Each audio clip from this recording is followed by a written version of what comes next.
Today is March 3rd. Welcome to Big Book Daily. My name is Rob. I am an alcoholic. It is a thrill, honor, and joy to be here with you today as we journey through the Big Book of Alcoholics Anonymous and the 12 steps and 12 traditions. Today out of the Big Book, we are on Chapter 4. We Agnostics will be reading page 50. Out of the 12 and 12, we're on Step 7. We'll read part of page 73. We're a little bit ahead on that, so I'm going to slow down a bit. And of course, we'll read the 24 hours a day and daily reflection.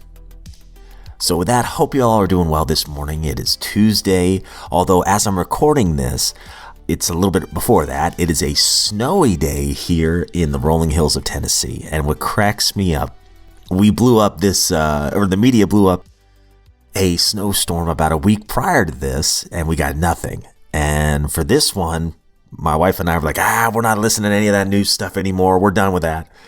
Sure enough, we got about 6 inches out there. Now, I know that sounds like nothing compared to you northerners out there. And shoot, me back in the Jersey days, that was nothing. But for Tennessee, that's a lot. And I am just grinning from ear to ear. It's awesome that we still got power right now. Thank God so much for the linemen that have a ridiculously hard job. Keep our power running. So, hey, life is good right now. Woke up sober today, and I got a giant cup of coffee in my Baby Yoda mug. The force is strong with this day. I can feel it. So with that, let's get to the good stuff.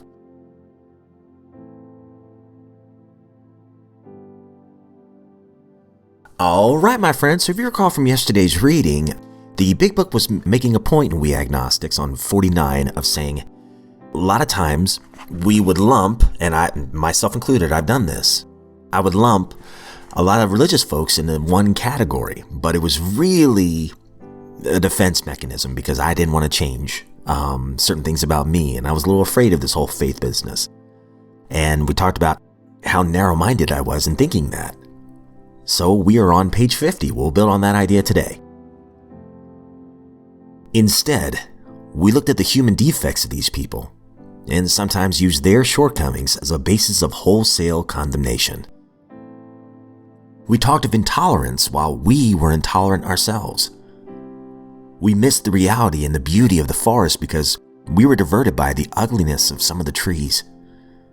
We never gave the spiritual side of life a fair hearing. In our personal stories, you will find a wide variation in the way each teller approaches and conceives the power which is greater than himself. Whether we agree with a particular approach or conception seems to make little difference. Experience has taught us that these are matters about which, for our purpose, we need not be worried. They are questions for each individual to settle for himself. On one proposition, however, these men and women are strikingly agreed.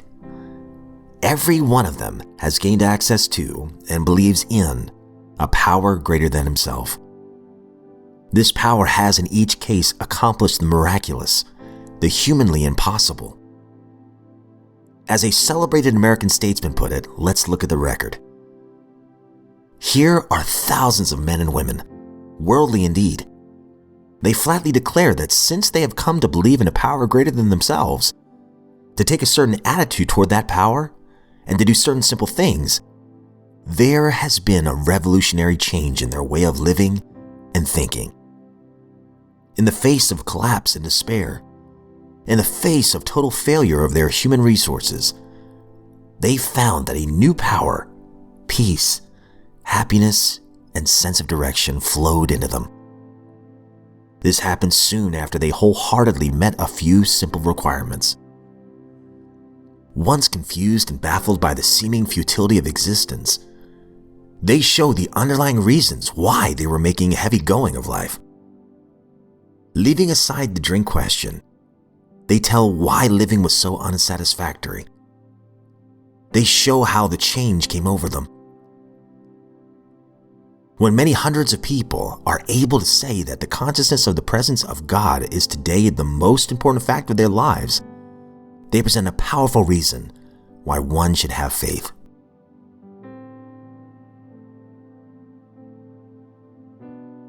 The 12 and 12 are on step 7. Humbly asked him to remove our shortcomings. And we were talking yesterday about the importance of humility and trying to do the right thing because it's the right thing, not because of our own self-interests. That's a powerful thought right there. That's something to chew on for me. So we're on the first paragraph of 73. So it is that we first see humility as a necessity. But this is the barest beginning. To get completely away from our aversion to the idea of being humble, to gain a vision of humility as the avenue to true freedom of the human spirit, to be willing to work for humility as something to be desired for itself, takes most of us a long, long time.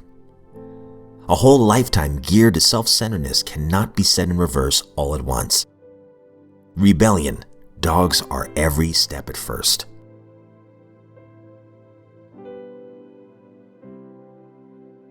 "24 hours a day, March 3rd. AA thought for the day.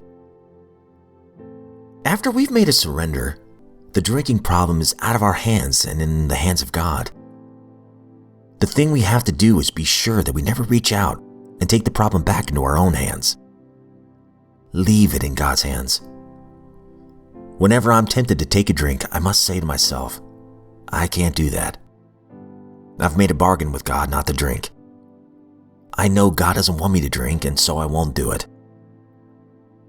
At the same time, I say a little prayer to God for the strength needed to keep the bargain with Him. Am I going to keep my bargain with God?"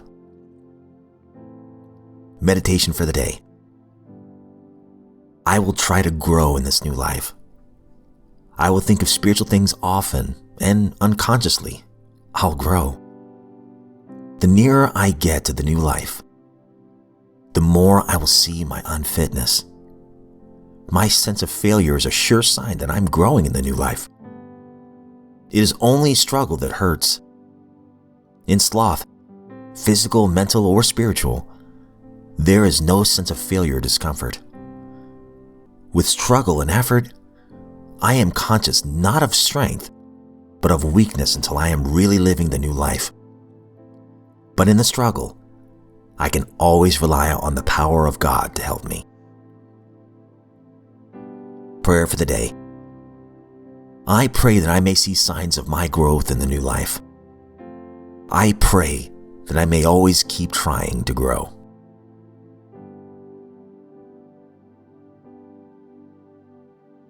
Daily Reflection, March 3rd. Overcoming self-will. So our troubles, we think, are basically of our own making. They arise out of ourselves, and the alcoholic is an extreme example of self-will run riot, though he usually doesn't think so. Above everything, we alcoholics must be rid of this selfishness. We must, or it kills us. Alcoholics Anonymous, page 62. For so many years, my life revolved solely around myself. I was consumed with self in all forms: self-centeredness, self-pity, self-seeking, all of which stemmed from pride. Today, I've been given the gift, through the Fellowship of Alcoholics Anonymous, of practicing the steps and traditions in my daily life, of my group and sponsor, and the capacity, if I so choose, to put my pride aside in all situations which arise in my life. Until I could honestly look at myself and see that I was the problem in many situations and react appropriately inside and out. Until I could discard my expectations and understand that my serenity was directly proportional to them, I could not experience serenity and sound sobriety.